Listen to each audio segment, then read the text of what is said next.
Olha, eu confesso que nem eu acreditei há pouco, quando eu fiquei olhando aqui no meu smartphone aqui, vi a temperatura nesse momento em Porto Alegre. Vocês não imaginam o que é o inverno no Rio Grande do Sul.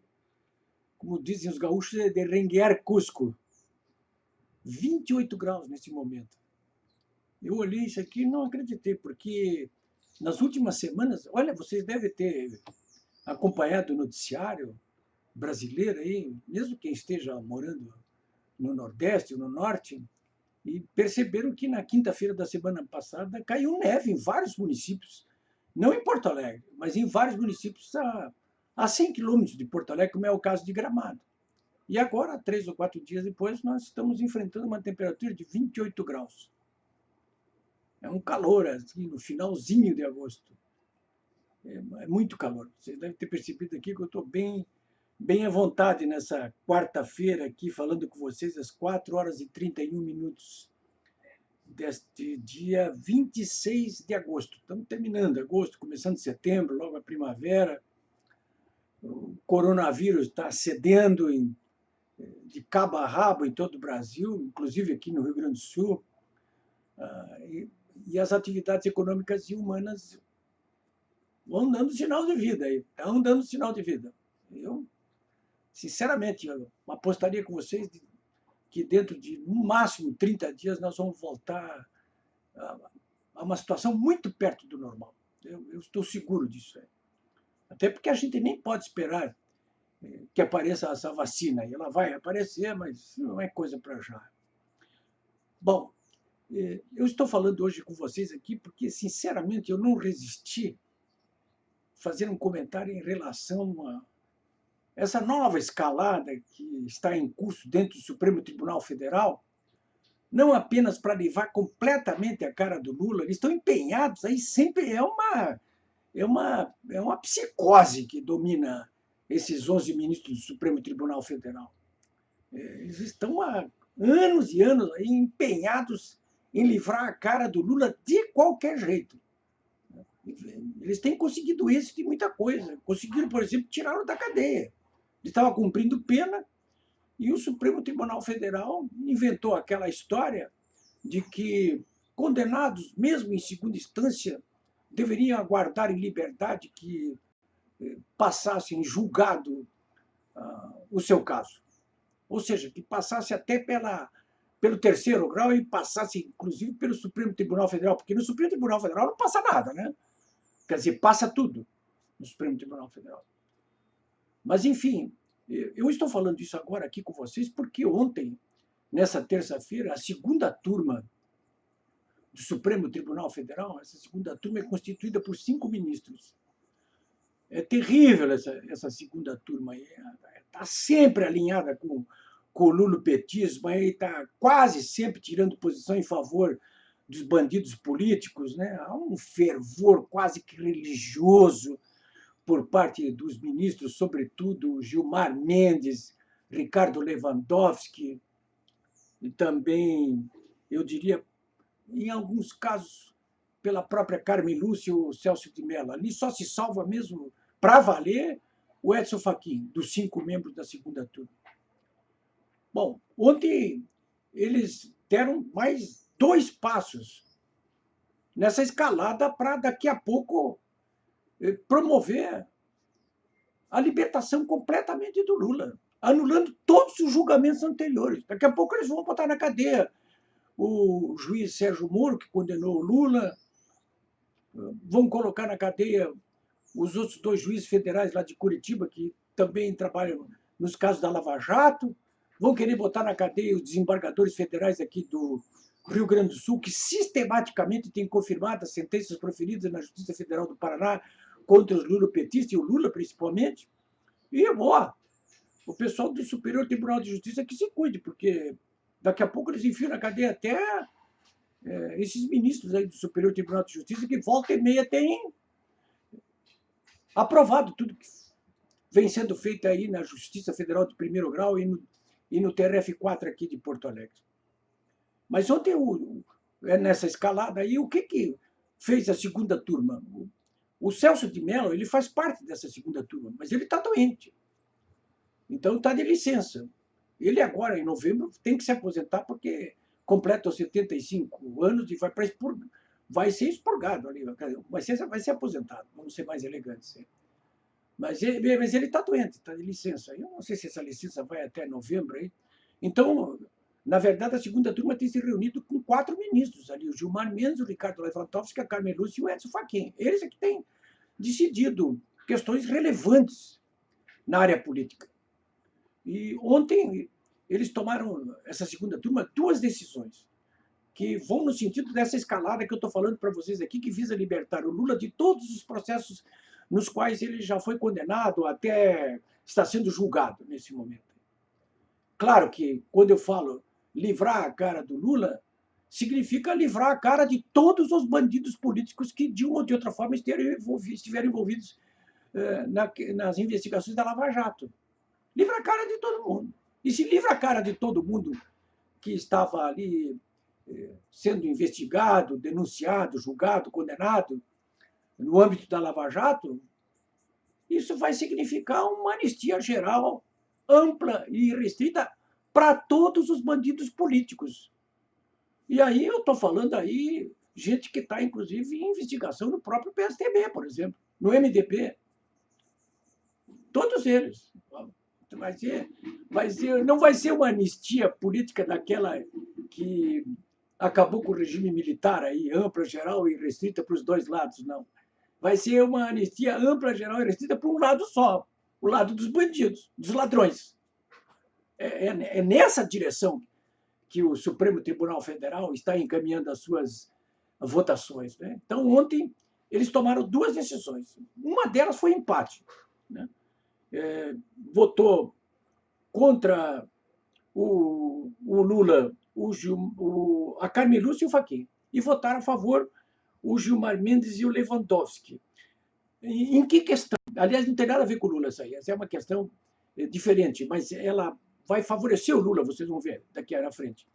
Porque o Supremo Tribunal Federal, através da segunda turma, decidiu o seguinte ontem, numa questão levantada pelo advogado de um dos doleiros, daquele caso do Banestado, lá que vinha de 1996 a 2002, o Moro já estava ali. Ele condenou esse doleiro aí, o Paulo Krug, que foi dedado pelo Alberto Youssef, que anos depois acabou sendo também protagonista da Lava Jato. Né? Mas nesse caso da operação do Banestado, lá do Paraná, ele foi também o delator principal. No Lava Jato depois também, porque ele não se emendou, né?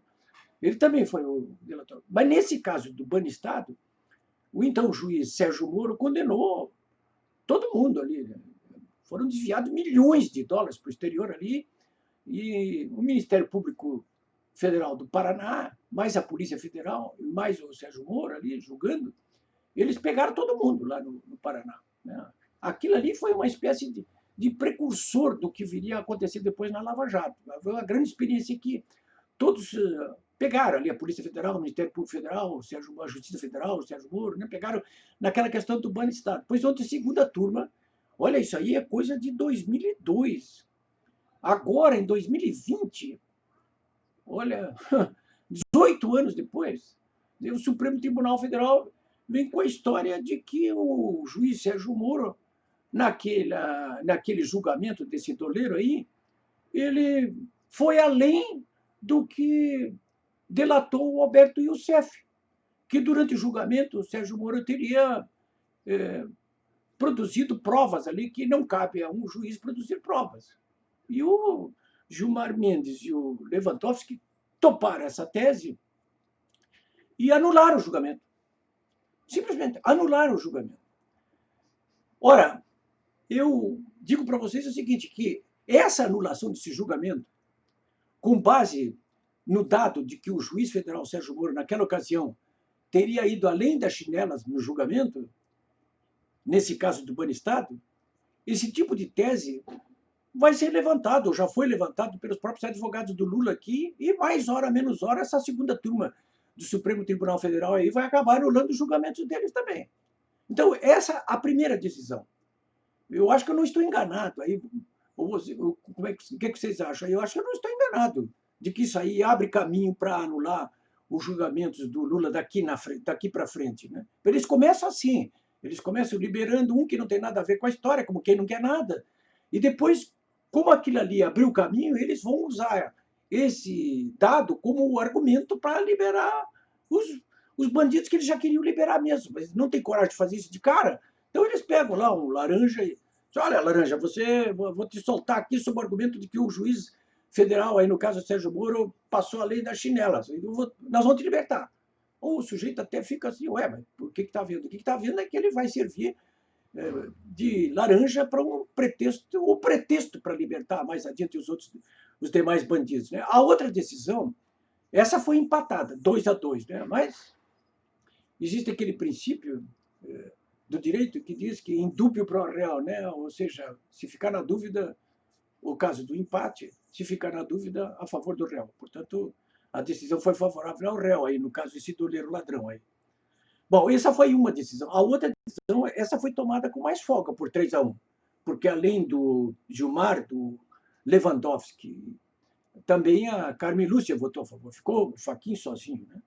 Esse é um caso que trata exatamente daquele julgamento do caso do Instituto Lula, que recebeu dinheiro ali na ocasião, sujo, da Odebrecht e da OAS.